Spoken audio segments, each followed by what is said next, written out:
Mbadi la moy lalu dinin keba muskafrin kengal konton DHKFM 99.5 alnal badi malo Yusuf Dabo binta Aida Ramatulai Jao aning Sidi Bikanye mimbe muda koka masingoto wole mu Ismaila Fonte mbadi mu nabi kibaro mbe mu sambalanale mbe dol bon la kibar kaydol bala anin fanan kibaro dol mu yalon ko nga wodeda DHK radio to jang nabi kunto kibaro lo albe mu sodla wole nyente don kode America banko ila alfami mbe Syria Gambia banko kanjang ako ibe nyalo la bake jenko nin tapole al mulka ke nyin Gambia banko kan ye nyi tandi don fanan ko de ye tumiro ke kandela ko sainde GDC patio abanyika kanne prokadi UDP patio la miyo fo wole musidin jayti bar mama kande don fanan ay jabir ke kuma kan do la muli alon ko NPP ko ko le fo ila meetingol to wo fanan binala le bi kibarol to accident min do fanan keda mo fula fada no je fo nyi sade kono bi albo fanan sodlale deputy governor mimbe CRR e ko alale wo fanan min jodoya wo fanan binala le talibolu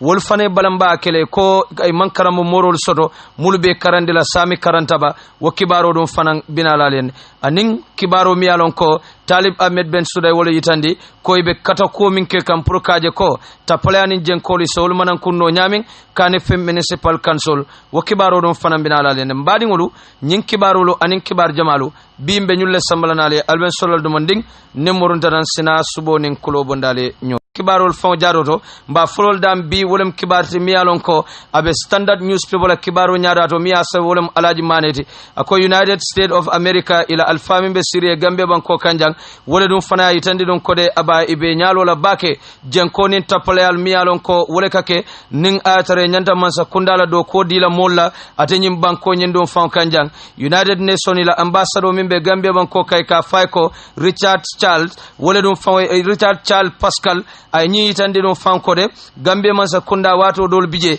e kate nyin contrat ko ludi nyamin akabu kallan kenama o kambala don fan a lafta pour que nyalo kan ka jibe nyin contrat ko lu ke di nyamin bundalla atenyin Gambia banko nyin don fan kanjang ay ñi tande don fankode US man sa kunda de ibe continue la pour kaje ko do kol mul yalon ko ibe dila andon jama be do kol nyim banko be don fan to yala iba katalal pour kaje ko wasallan kenama no nyamin nindo fanan ibine nyalo la jenko ning na jenkol nin tapale yalu muli yalon ko walla ke mansa kundala bundalto e ko be woldum fanan korosila bak e nyi tande don fanko de US la physical transparency report e ko imandin kabake pro kanyin ko woldum fan senandije bare wonyawo nyaado fanay ko itolbe nyalo la kanne pro ka korosi ka jibe nyin ko muli yalon ko e ka ke atenyim banko nyin don fankan ko ni ajibe don fawde Gambia banko dum faw la projet ko mul yalon ko banko dingol dum faw be la projet ko lemu wato do bije ko e ka di compagnie la nyamin jenko buka lankenama wala adne tol dum fanam pareda pro ko nyi mutaka korosi bake ko ya yitande nyamin e nyi yitande dum fanko de ning tarebe projet ko dila Gambia la compagnie la wala compagnie la mul yalon ko e manke Gambia dingolati e ko wodo dum wonyanta kala kulet mi yalon abe lankena mala bak wala ne koytol dum fanambe continue la pour que nyalo ate o ko nyindum fankan ko ay tande nyam ay nyi tande dum fanko de US banko wala America banko ti e ko nyimu kulet mi yalon ko ay sula bakele koytol dum fay tande nyami bayde ko do be kala ate nyim banko kanjang pour ay banko dingolu nafa woto anyanta kala kulet miyalon ko anyanta lankena malal dum fanan ko ay tande nyamin e nyi tande dum fanko de transparency and fairness wolem kaje ko koli lankenama anin tilingol ye soto ning atara ibe contrat ko nyindum fawdila womu kulet miyalon America be nyalo la wo kam bakele atenyim banko kan ambassador Pascal dum faw ya itande to malamin na dum faw ibe katake kan carte fawla miyalo wolbe kering America banko nyindum faw kan anin dum fanan ila itolla America banko nyi kela carte faw keno nyaadile pour ay lankenama anin kaje dum fanan wonyon kusival dum faw se keno Gambia banko nyin kan anin ku ko dol mul yalon ko ye wol dum faw be kacha enin kibar talalu nyin lo ko dum faw kono ay nyi tandi dum fanan ko ako US immigration policy wolemu mulla taninna atewo America banko nyin dum faw kan jamalia ko nyin jalay bake ko Donald Trump masa kunda kabritol dum faw nata ye wo ko nyin ye mulla taninna ye batandi akko nyin dum faw la bak atedu ye mi tandi wolem nyite don fankode nyenyi fanna fulolu jibe mul yalon ko ibebe man sa anyino la wodin kiranyin don fawt ibajela don fankode falingo dolu bijele mul yalon ko wolu america dingol sulata wallale ning abe nyin tanin nala kola anyi itande don fankode police dol bije mul yalon ko inyanta wol don fan falinnale ato america banko nyin don fankan bara nyin don fan yitande don ko fo akeda trom la masa kundalati bang walla akeda former vice president walti mi yalon ko benung president wono maje ka mi ko Joe Biden ako fole winta bang walla Donald Trump le gagneta bang ako ibe akatala pour kaje ko falingo dol sekeno nyamin wo bundal nyindo fawla karola bayri modol bije mul yalon ko ibe america banko kan woldum fana wo muila sula ko balati anindo fana nada diamu terrorist la kola yenyi tande don fankore adenyi terrorist la kola Donald Trump atema ko nyindum fan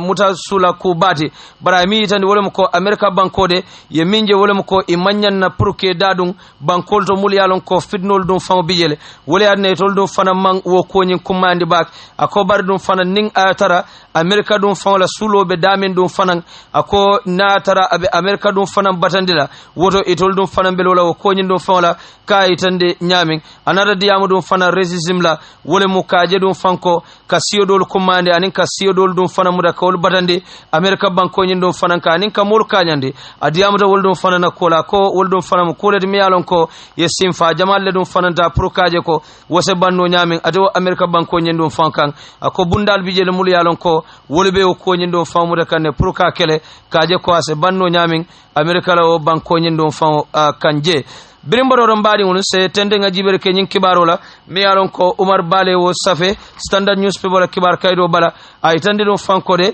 campaign be durim bake nyamina wes ako campaign nyin don fanko no lemu APRC la nunto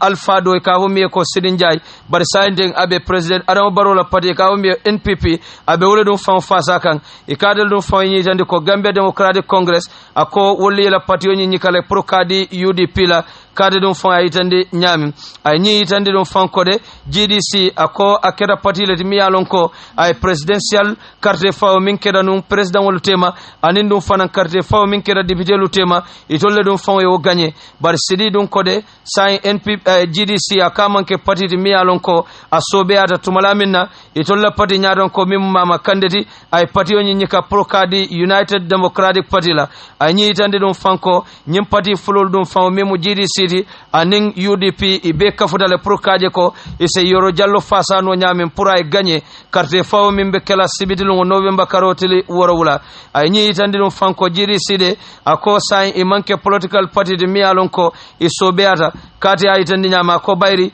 woli ela party yodi UDP la anda ko nyim party fulol be wolu man fenso do se minke no molie ate nyim banko nyindon fankan ako president Adama Barrow wolemu nyim banko dum fangola a jara lamote kade dum fa itande nyamin wo kambala ko ka carte fay NPP akamunda ko ye carte fay yurwal dum fawle e kay nyi itande fasala la mul yalon ko imabe de la mitingoto ye minke malikunda sate nyin dum fawt e ko adanyin sate nyin dum faw keda no GDC la dinkira balet mi yalon ko e bambanta nunje bak Sidin Jay dum faw e ko kabrabe diam kan nunje ako GDC wolna da kafu UDP le masain ako ando woto UDP parti le mul yalon ko wol ka kamfale tamandi politiko dum fankono kate ya itande nyamin anada tenden dum fanan ka itande dum kode NPP ako political party lom mi yalon ko anin dol dum fan fatadal ako kabiri tolbita ka woddin kirato president Adama Barrow e yamar minna wolemu ko e kana boy mo kan anin dum fanay kana monen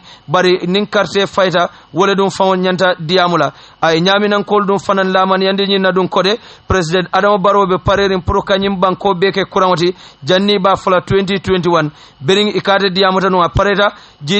du sano memo NPP dum fanana barama doti afana yesade molu tentu ke jay mul yalon ko ye ila campaign team ke fasa ate o nyamina wesje ay nyi tande dum fanko mama kande akoy e nyante ko dila wolale bayri wo man molu kumandi ate o dinkirato anin dum fanan aya kodi ate o mol la mulu bije tumala minna ibe sulari ngala dum fango ako GDC e nyante karandila lesen na wolemu e nyante karandila wala dalale carte fawo min be kala nyi sibito nyin do fanan e ko ana do fanan diamata mi yalon e wo mu NPP la women mobilize salti e min ka musol bajondi e la patio nyin to yale ka fay ko Maymuna Asan Jallo Balde wodum fanan diamata ko NPP e be gagnelal nyi sibito carte fawo min be kala nyamina west e la patio la administrative secretary memo mambakin jayti a fanan yenyi tandi don kode nyamina west akol bebe president Adama Barrow le koma ako dum fango opposition ol mulbe Gambia banko kanjang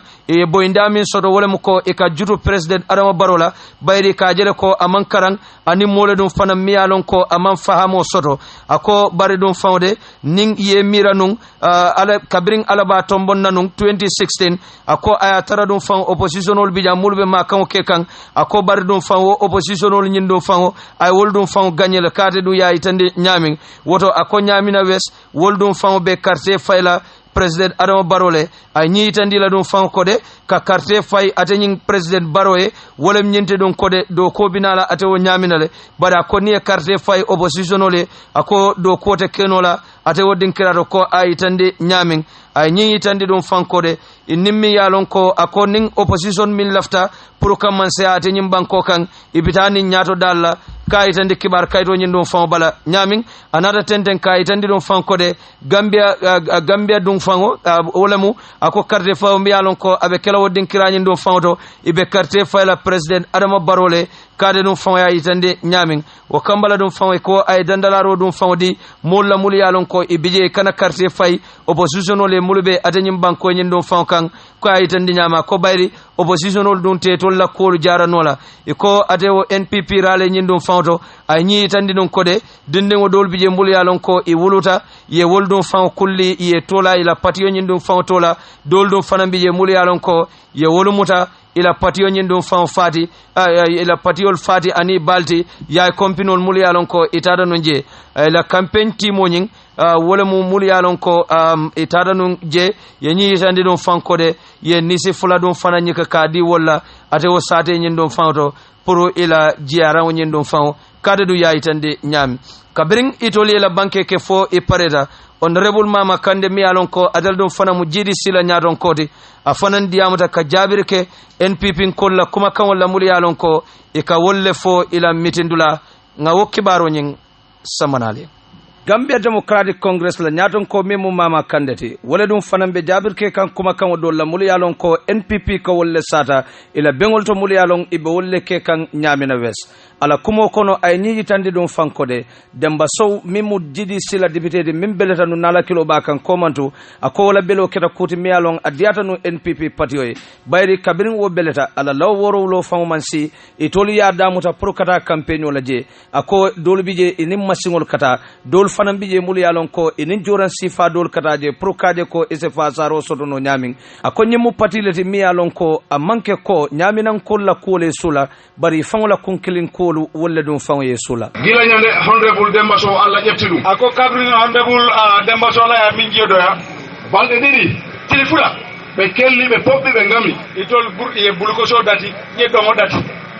be mbi be kebi siran e ko itol le siran mo sotot kayen ko dum yehi hakkil mo en ko wala tati to hakkilo kan hakkil tan ko ma wala sito adille fo ala ko wadi be madami gila banjul ha nyaama kante keri mamme ke banjul ni nyaama tew hay balle capande nay Demba potani ani banda Demba la tiltan nan sadama ke folo be ngari do be beta labi inata je ko ka silol le suma be ngokira masingaji be masingol dila be ikollira kayen be injidi nyabina kay tan di molle ko tolla intérêt so nyamina gila banjul kabrim banjul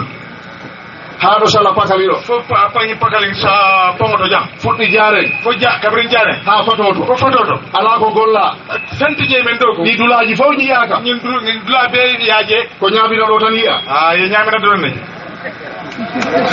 ko ñone ne kumo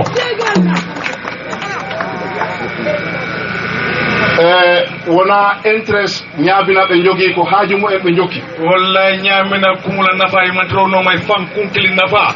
ibole noma bila Adama Barrow lami kabri Adama Barrow masha ko lelgol kaaje tan o wonani bere laade ba manta wala ay master so the project di gas the project di o tawi do o mo wala di inaugurate o wiya ko kanko wala ni ka project don la bay meltere la rin janka fa lewol do ko aba manta ko nanal ay nyim fana yitandi dum kode GDC kabring yela tombon diroke NPP yaje dum fanko itolye fulole tombon ako NPP dum fawman som pour kada primaries la bari tol dum fana yakata pour kaje ko ise fula kilingo tombon pour ka fulol mutake tala ate wodden kiranyin dum fawt ay nyi yitandi dum fanko nyaminan kolude ako nyante hakil tula bake mo kanana pour kaje ko ase talano nyamin ako siol mul yalon ko ibate wodden kirato ibe mu sekilingol la dum fawte kayitandi nyamin ɓe tampi noon batari mballe moytide par ce que hoɗum taki ɓe tampi mune ɗon batandi politique gonnoɗo ɗo hanki politique o men min jam kono politique fenande o faniya fo politique tappale o tappale a politique mayi gambia o fata gambia le sa ko batani ɓe tampere kole batana bisole ɓe giɗo kuni mawɓe jeego sefuya ikoye jang ye mo worowlale lahidi jang sefuya lo jang ɓe fof est ce que ɓe mbawi wonde seeku mo woroɓe ɓe sikeno seekure tundugilem ɓe giɗo kuni yimɓe tato commandant ya ye mo sabaɓe lahidi jang commandant yaɗa ɓe fof ɓe mbawi wonde commandant saba serno to banque kilom ka ñaɓinanaɓe gacciɗen ñaminankol alen hakkilo tu min haalana ɗon ko hono ɓe mbaɗiri subde cuɓgol mumen ngol mba folaliyele to bondiroke ñamen honorable Yero Diallo ko kalɗa ɗo ko weeli kam honorable Yero Diallo men fo jadiyata ñe ko jinmi yo onon ɓiɓɓe ñaabinaɓe yo on gaccit hakkil sa lattamina ñaamina ɗigol ala hakkilo kala ɓiɗɗo pullo gonɗo ñaabina ɗo ko on ɓoggol gotol o fulade ɗigo fuladɗum ɓe ñaamina jaal be juɗo duujiɗi kiliti ko on suudu wotur aɗal be kota bunkilinne kono windunoɓe ɓe NPP mel be sefere ke NPP ɓe ɓuuri yimɓe sappo wol seeɗa ɗum mo tantile ɓe jaɓani sub ima sona tombondiro ke ha cuɓɗen fo kabrintoga tombondiro ɓe gandi koto fulɓe to cuɓɗe amen ko ga roke fulol le kono ka en jahani primaries so monta primaries be cuubi musidɗo ma ito ete baɗigo ton bon ɓottiɗo ma mel ketatedera pour taƴe endam hakkude maɗa he mumen ala banquel continue kayi tandi ɗum fankode aka kuma kawol moy kayi tandi ko NPP ani UDP itolle kafda pour ka coalition de da nyamina west ako mo kuma kensangol de miyalon ko aman soto bari ay ni tandi ɗum fanko nin GDC ani UDP kafuta woto politico turobe fala atenyin Gambia banko nyin ɗum fankanne bayri itolle be kala patilti mul yalon ko wolle be marala atenyin banko nyin ɗum fanwala kande ni tandi ɗum fankode UDP la nyaton ko mimo honorable la Ousainou Daboti ako molo miyalon ko aya horma aya bunya andung abe minnene ka wolem man sayati ako wo man sayanyin dum fawde alafta minna wolem pro kanyim banko deda andate kande dum fawde afana be lafrim minna wolem kaaje ko asenyim banko nyin dum fawde da no nyamin woto ako itol manke multi mul yalon ko ibe nyim banko nyin na pro kaaje ko ise mul tala no nyamin anata diamu dum fanan amad bala kola min diamu tanu ko man nala kilo bakan ka donyol kumande ko wolmu durumole ako niajibe dum fawde durumole pennet mi yalon adakalo jam fatale niajibe dum faw ataman sero ibaje la min dum faw bala ako mol dum faw yo wolonne wo kambala ay tandi dum ko de Hamad Bade molo mi yalon ko abe parerin si fadam fansa kolto adenyim banko kan ka kumol fo mi yalon ko wolman soto ako bayri Amad Baye ni tandi dum ko de Gambia banko kanjang ako fulol batatale kabirin jawra la jamano la kana fo president Adama Barrow jamano la bari akaba hakilo dum faw bulandila ko modol sotta mul yalon ko wol kedanu vice president wati jawra mansa kunda wol dum faw mu fulol akama dawo damba dum fananda fulol ye place jamal dum fanam mara Gambia banko nyin dum faw kanjang woto akabe min fokan kuma do mi yalon ko de alafta pour ka mol letala atenyim banko nyin dum fankan ako bari Amad Bade molo mi yalon ko nyaminan kolu wolu nyamente kuninta bake ako mol mimbe nyamina wolu karanta junale andu wolle dum faw kuninta katambi atenyi Amad Bade dum fawla kandela kumolem nyintide ay ni yitandi dum fankode patio mi yalon ko Amad Baba walla ko fokante memu NPP ti akom patile ti mi yalon ko de alnam ma koy ngawuli wolem nyinte ko niye boyndi nyobori wala ako ikamin foyla mo nyoy wala mu ma koy ngawuli ako do nyimu patile ti mi yalon ko aboytale kade dum fon ya yitandi nyamin wo kambala dum fon ay ni yitandi dum ko de nyin carte fawo mi yalon abe kala nyamina wesje ako jemu dinkral mi yalon ko GDC la dinkral mo andung carte fawo min dum fon binalaten GDC be gagnelale ko ayitande nyamin ay UDP tentu ke jayi ako katu woliyela ni ku yalla loy fe wolayatinna dum fawo e kafute kam pour kaaje ko se wosira wonyintano nyamin ako ning atara patiol be kedan ko UDP tombe non mote sodla membe lole feje bayri ni ku ya kolam nyenti baraye tentu ke jayi ila demarola ibe min keke la carte fawo min nyanta kala sibito November karo se tentenga jibere ke nyin kibaro do la miyalon tabora bojanne wo safe ako karam do dini won muliyalo wolle be sami karantaba opa basic school ole bije ani senior secondary school wolle dum fana fende be la balamba itandi kanka commander ke mansa kundala ko nyanta karambo morol mutala ke samba ate wo karambo nyen dum fawt e kada nyin talibol dum faw fende be balamba itandi kannon ibe min safenun ila natalol bala wolle nyente dum kode tija solu e koy mesoro karambo nyento andi laftale pour mansa kunda se ima koy kaje ko ye government teacher soto anin fanan ye history soto English anin home science teacher nyinam kuma kan dolti mul yalon ko ye safenum bayri ko niaji be tolbe class tang anin fulanjang wala to nin kumu wo mu sora jaw baleti karam wala bundato atenyin Gambia banko kan woto e koy tole tarawo nyama iman karandir lal soto wo mu kulet mi yalon abela karam sendi la koma bak wala ne toldum fanan be commander ke kan pour se karam morol soto no nyamin ila wo karam mo nyin no fawt class tang anin fulanjang woto dindingo do bije mi alon ko adiamda standard newspaper ay nyi itandi dum fanko itolude ibe continue la pro kanyin commandiro ke walla kanyin nyinin karoke fo janning ila mirolu walla ila sulako abe jarala ministry bundato mi alo wala be marani karam dum man kolla kola adenyim banko nyen dum fankan e ko be continue la ila nyim balambala le pro kaje ko ise karamo moroluta ke samba ate o karamo nyen dum fawt bayri akon yajibe itol class tang anin fulanja mo mulubi ye tolle bakan bari ate mela dum fanan karamunto dindingo dol fanambe fentila ka kafuy kan bayri mote sino la karamoto iman karandir la soto wala adne tol dum fanande ibe continue la ila nyim balambalal akoni ajibe dum fawo kabiri nyin covid-19 kuran nyin dum fawo botala itolu mam karamon la karamo morolu iman siya ate wodin kiranyinto andung ibe kole ko bala soto kan ning anata karamo dum fawo la wo kambala dum fawo ay nyi tande dum kode inata nikuya do dum fanan soto mi alon ko wole mu karamo moro doti min sawarta bake dindingol la kola ate o karamote ka bay ko Mr Sambu e koy wodum fanam bondi koto itata o samba bansang opa ani senior secondary school e koy be commander kala pour wo fananse murung ate o karambo nyinto standard newspaper e ko yakata pour ni regional education directorate mimbije e ka fay ko Paul Mendy pour ni wodum fananse kajaso do no nyami ay min to nyandi la wolem nyinti kode karambo mor kol dum fawbe tol badande kam bakel akobar ministry bundanyin iba kada kan pour kaje ko e senyin ko nyin jarano nyami akobar dum fanan ka fo dindingolu tata no strike lela ako manke komati min soto da bayri niajibe dindingol la taro nyoka ka man tambe miniti lulla woto itolu man strike man balambake bari ila mirolu ye wolle yitandi pour kaje ko masa kunda ande ministry bunda mbe maraning karam du man kola woldum fanan salong mune be tol batande kan ato karambo nyento bari ako itolude iba kadala pour kaje ko karambo morolu ise sambano wodin kiranyento nyam ako niajibe wodin kirato de karambo mor jamalle biye mul yalon ko ibe kombo kono jang ibukala fi pour kata santol to ako jamalle be parering pour kata santo to ka dindingol karande ate wodin kiranyin dum fawto ka itande nyam biremborodo mbari ngolu se tentenga jiberke nyingdo mun ni ko ya koldi mi ala wala be dending deputy governor le kafo mi ko Lamin Ardabo atele mun CRR la governoti e ko ala atele min jodum fawdo ya kono ko ya itandi nyamen to malamina ay sasa sudun soto e kamanna balu mo jamal mo wili jamal mul yalon ko ibaten jamal laman kayto bale ko woldum fanan yela ni ko yani suno futande ade dum fanana president Adama Barrow dum fanan e ko ila kordato memo state house di ila nyada ko min dum fanan biye yaje a safije kode ala belonyin ako kera kuti miyalon a niw ko ya bake kare dum faitande nyami ako Lamin Ardabo la saya woya niw ko ala bayri molo miyalon ko a sutiyata la num bake wo kera kuti miyalon ay bono bale sabu ate dum fauna la dimba dum faun bela anin Gambia dingol dum faun bela mul bate nyim banko kan bari ako dum fanan Lamin Ardabo abe sute la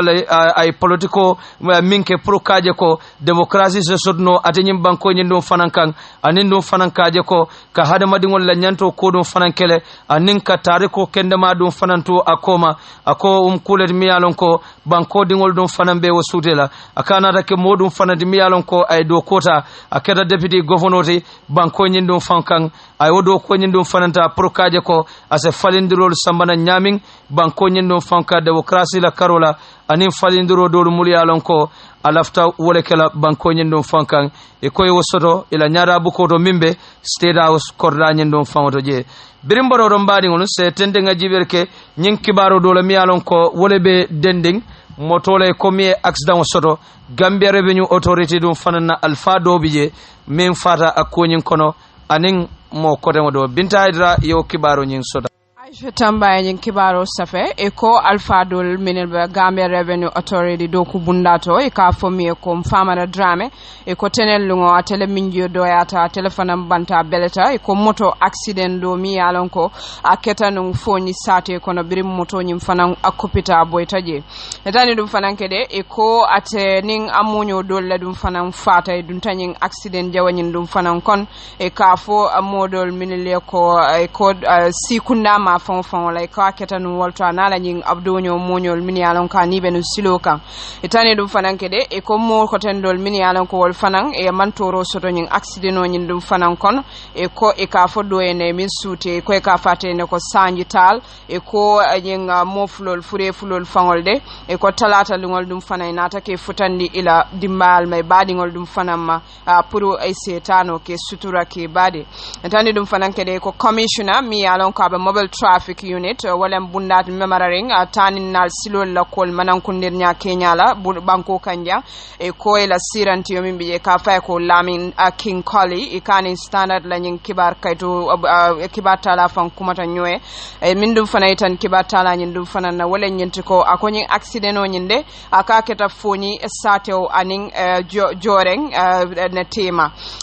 sateo mi ka fa joreng ako aning dulado mi anko e ka foje ne ko arakon kunda ako aketa nun talan woro ma fangolla tenel lungolen akwonyin dum fanan keta commissioner kolina ta tenten ala banke dum fanan kono kay tandir kede akode nyen kendem flol min yalon ko de nietuta nyen accident ajawnyin dum fanan kon ako moto mi yalon ko be nunga kono tubabo kaf me ko pick up vehicle ako ibe o moto sifare dum fanan kono nun akode pononyin wala teta tubabo kaf me ko tire boost wala nyento ko ila pononyin wala dum fanan teta bira teta anata somersault wala nyento ko anata boy dum fanande abiring ayo murum dum fananke abidibidita anata boy sangararin dum fananke accident o nyin dum fonketa wala nyama ko King Kolia banke nyame e kom Famara Drame e katem multi mi alan ko tax manager le mati wala moti nam kanin wala karola sirantiyo a telephone mati a jare Gambia Revenue Authority nam kanin doku bundato e ko bara office wala mi la kunda bunda mimbelori bara sate kon almane manin kafarkela talal nyi nyinam kibarti min fanam banketa o karonyin Birimbaro don badi ngunu se jiber ke nyin kibaro do la mbeden den kane fe municipal council la meola Talib Ahmed Bensouda iko adedum fanandi amta kay tandiko KMC be lod la balleta kam proka tapolani jenkol kele KMC Ramatullah Jawo yo kibaro nyi sodal for standard la mafoji sise wala ni kibaro safa ya tande ko Talib Ahmed Bensouda atel do be siring ak KMC mo kane fe municipal council ti anin kibar janjannal do benun kacha soto kan atandi la kata dunna ate dunna nyaton kaya akoto ate wo KMC aba katala jenko ni nakaro dum be bolano nyamin a Gambia banko kanyan surtout ate dunna wudu ku dinkirato aya tande ko nyindum ba kala no nyaadi la wala mo Gambia dingol mbe seke kilinti annum fanan na do ko wota mbe kafu do ko nyin nan saje jenko ni nakaro dum se bono Gambia banko kanyan nyamin ako KMC dum itoldu ibe katakuwol ke kanne kaaje ko jenkoni nakaro dum be bolano nyamin KMC wo kono aya tandi kibar janjannal ko niya jibe kendi do fango nene nata non ate wo KMC adinkiraño to aya tandila akoy la do kula do bi jele mi yalla nako anene ko do tablo kono prace do ko kay ako wotal dum e kiskisir bunda londi kaaje ko nyinke dum fanyin ko dum ay yemin fo a toñalon wala toñante koy nata kaaje ko nyin kendi ngodum ay toñale fo e ko wotale nata kanyin am molta min yalla nako walla fango dabe no nyin jenkoni nakaro nyi nate samba aluwa nyaati ngola ako biring aluwa dum e kiti o nyin te nata kanyin moltale ke samba te malti wala mo kasibu ngoti membe a banjul sate nyin kono ako jenkoni nakarate dum na nyaton kaya ko ta te sonna wala ako andum fananga ba fala Gambia dingole ko be jenkoni nakaro mba kelela nyon nyame wala mo ko antol fanga mi yalla ko tolle ka ko do ta kadi do kulala puri ka do ko ke mole memo bribeability ako nyanta ka wole bula ko ni katara no wo bula dum do kulal dum fanante koroplan wala mo ita jenkele ila do ko to ako bar ni katara te lafta do ko sadi ngole yeko di ba cika kadi do kulala prace do ko ke ako ko do dun diatal fa mare sata ako bari ni katara antol fanan na posol muta manko do bonni na posol kono kadi do kulala prise do ko keno ako jenkoni nakaro dum abe bola janna ate dum be nyin kuma kan fakantuma la minna abe non luwa do kulle kan ala wo dinkirato anin kibar janjanna do ngi kacha so ko standard la kibar kayto do ya tande nyame mbaro do mbadi ngol se tente nga jiberke ate nyin kibaro do la miyalon ko nga wole sodale jang nyin kibaro dum fawde ya itandi dum fanko de Alliance for Reform and Development Gambia wolle dum fawo ya kibaro nyi safe nala kilo bakan komanto dum fawo iko ate wo francelu ila ticha miyalon ko amammalu amansela ko sallam ate wole ta purka nune ka samba klaso nyin kono nada ke kuti miyalon ko de mo jamal ya ko nyin bay dunia kono dum fawo iko bare dum fana nina rajibe France dum fana na president nada ke modi miyalon ko ay kuma jawolu mutake futandi silmolma atenyin dunia dum fan kono wala adna atenyin kafo dum fanan e koy letaro dum fanan safe ka futandi France dunna ambassadeur lambe sirin Gambia banko dum fan kanjang wala Dakar ka itandala dum fan ko nyimu kulet miyalon ko itolia ko nyin dum fan bayle yenyi itandi dum fan ko de e be nyin ko nyin mutala ka bayre ni ajibe itol Gambia dingolude ye minje wala mu kaje ko Cairo anin fanan taram fambulo ase sodno nyamin dunia dun kono wole adna ko yo excellency ibe nyin letaro nyin safela ka futandi la dun fan tumala minna France la history teacher min ka tariko karandi France je iko ay nunero dun fan ke kila sallallahu alaihi wasallam la Prophet Muhammad peace be upon him almane manin kafar dun fan kelay e kay wo mutaka nune mi alon ko mo jamalu yewo ko nyin dun fan bayle ande ko dun fanan na ke ko mi alon ko anin islamo la karandir silolu woldum fan foda nyokole wole adne ko koku miyalon ko abedending ka kila sallallahu alaihi wasallam mutaka nune e ko mu kulet miyalon ko ya ko nyindum fan bayle anu kuledum fanam miyalon ko de islamo dum fan mallo kan bayri nina rajibe islamu dinal ti miyalon ko de ay hadama dingol dum fan bunya bak anin dum fanan ay hadama dingol kuliya woto ko imanta sonna kula miyalon ko abe islamo mutalaka doya ko dum fan ay tande nyamin inada continue dum fanan ka itandi dum kode niye misilmol jamal jibe mul yalon ko ibe dunia kono ila tarambulo mi yalon ko France dum fan lota wole kan kabring itol dum fan be la revolution kala wole mu kabring ibe la kelo nyin dum fan kala e ko pour kaje ko molu se keno kilinti nyamin anin dum fanan kaje ko kam molu la nyantol dum fan dile la anin kuko don mul yalon ko e ko ye wodum fan be kelele France banko nyin dum fan kan andu wol dum fan kulet mi yalon ko anin islamo dum fan wala karandirolu silol dum fan man fo nyoko wo kambala e nyi tandi dum fan ko de kumin buko ka kila sallallahu alaihi wasallam ka mutaka nune e ko kulet mi yalon ko ase fato sabuno dinol dambal dum fanantema anin molu tema woto e ko inyanta nyillonnal dum ko de islamum fennet mi yalon ko dunia kono akumata bake andum fanan ye moldum fanan kummayandi bake woto ko ko mi yalon ko asina wali o sabu mol dambalu tema wo mo kulati mi yalon ko yewo bayle ko ayitande nyamin yenyi tandi no fankode e nyanda sonnala prokaje ko ye silol ta nin simfalu mimba tinnala misilmolu anin dina kotangolu e bese keno kilenti nyamin ko ya dante kibar kaydo nyi no fambala nyamin wo kambala dum faw ko ibe kumandir kala yo excellency kanyi tandi la dum fankode atenyin kafo ya ko nyi mutalaka bay memo Alliance for Reform and Development Gambia e ko be nyi tandi la ko ya ko nyi bayle anin do fanan ibe lola mo fe miyalon ko ye nyin boyin kandiro ko wala kan ko ibe ila sunodum fanan iba fudan lala anin dum fanan ibe lola fe anala dimba mol dum fan be ko ya itande nyamin e nyi itande dum fan ko de ka kila sallallahu alaihi wasallam mutaka nune ko mu kulati miyalon ko ya bayle andum fanan mo billion jamal muli yalon ko ibe dunia kono woldum fanan ya konyim bayle andi te sonna kula mi yalon ko abe kila sallallahu alaihi wasallam mutalale ka adoya o kambala dum faw ko be nyin letaro nyin futandi lela pour isse kata dum fananke ka futandi alla France la president wala mi yalon ko atele kumodol fentendenu komantu nala kilo bakan birimbodo mbadi ngunu se jiberke adanyin kibaro do la miyalo wala be dending Gambia nevila iko wolle dum fanan ye ila modulu mutake samba banjul bara tumala minna kulungol ka molu bondi jiyo kono ke samba tintingoto sidi bikani yo kibaro nyi sodale forea newspaper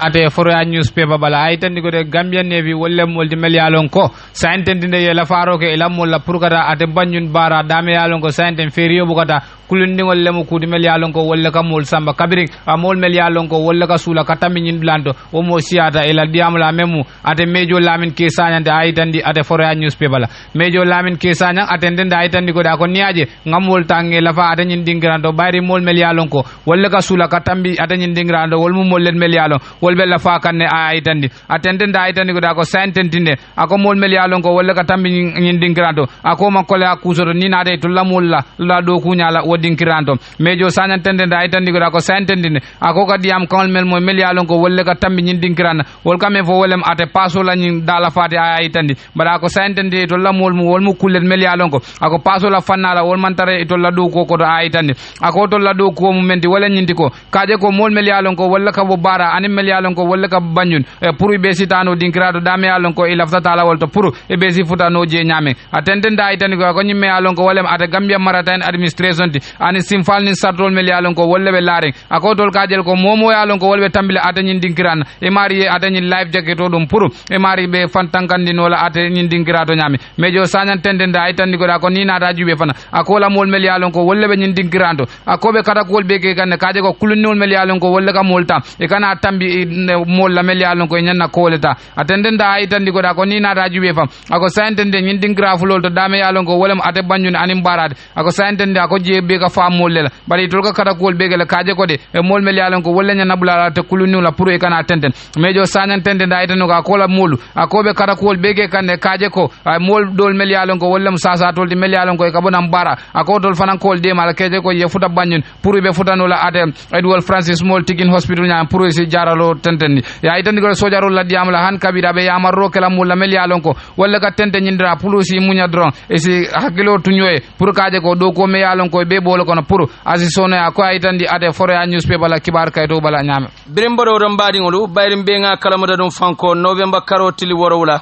wolum be kala lum balati mi yalon ko Gambia dingol tenjina lala bayri wolum dem lunte Gambia dingol dum fango be fentila pour kata ka aytandi ibe carte fayla jimalle pour ye marela ko la nyamina wes anen dum fanan keri jaraga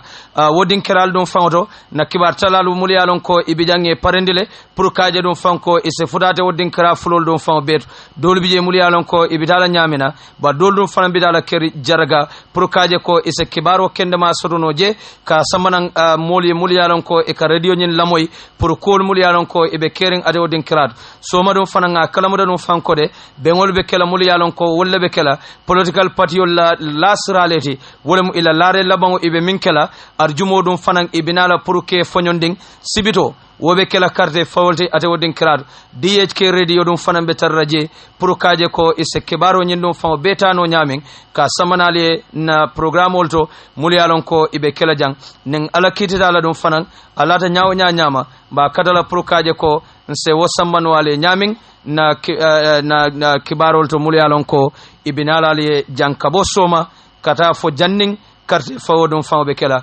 ayisi dum fana ye DHK laman yandi dum kode ebe akatala pour kaje ko ila mol mulbitala je ise imako no nyamin pour ise election o kobano ko ilafta kala nyamin wo kambala dum fawo Gambia dingol momo yalon ko ebe sularin pour kalon carte fawo nyina kolbita kan nyaade anen dum fanan campagne be ke kan nyaade alsebola DHK radio noma mbe kol sambalanale ko abe ke kanje nyami Brimboro do mbaringolo be jiber kala nyin kibaro do lo mimbe dending MC Cham lay ko MC Cham atele dum fanay jaber ke Sidi Njaila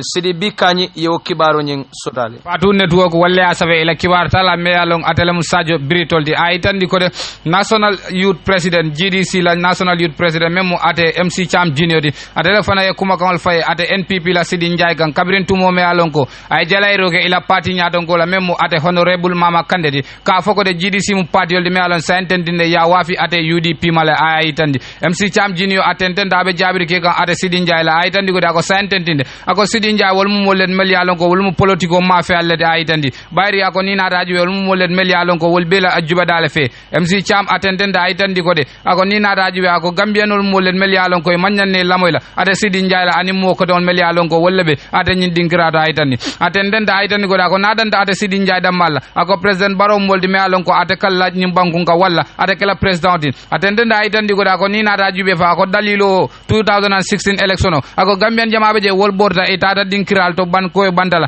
dame yalon ko fan ako meyo sab wala ata Sidi Njay na doñolde kaje ko Barrow akana kali ata nyim banku kan chamya itandi atenten da itandi ko ako ni na radio be ako santendine ako Sidi Njay nyol mu len mel yalon ko la politico faamuro ako mu kulen me yalon ko akado ata bakale ako ni na da United Democratic Party jube ako wol mu len mel yalon ko mam mo londi ata nyamina bayri ya jele ko ako nin GDC le na taranu ata UDP le mo londi GDC la mo bondije ako sava GDC be kala party yo me yalon ko ye la party yo wafi ata UDP mal bada ko sententinde ako UDP mo len mel yalon ko wol na dal pour ka fasa rodi ata GDC la bayri ni na da jube fa ya itandile ko GDC la dibito memo ata Demba Soti abantale walantina fa itolte mo londi la atendenda itandi ko ako ni na da jube ako political party yo mel fon li la party yo wafi aka da be ko ata nyin NRP anin GPDP ako wol mu party yo de mel yalon ko ye la party yo wafi ata NPP le ma itandi ako United Democratic Party ako wol mu len mel yalon santandi tonya ye la fasalo ya itandi ata GDC la nyin candidate la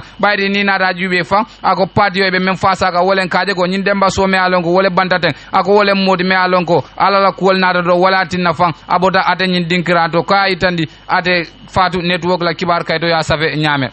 birimboro don bari ngol se jiberke nyin dola me yalon ko wole be dending karamo dola mbeloring ata nyin Gambia banko nyin kanjang karamo nyin dum fan ya itandi don kode karamo kende balemo andon sainten don fan e koy dol dum fanan ye taro nyin damuta ata nyin banko nyin dum fan kanjanne ya itandi dum fan ko ata nyin karamo nyin dum de karamo morol min bije ila do ko nyin dum fan bedara bake ata nyin karamo wolem ficho generation school ti mi alon ko abe loring la kunda sabeji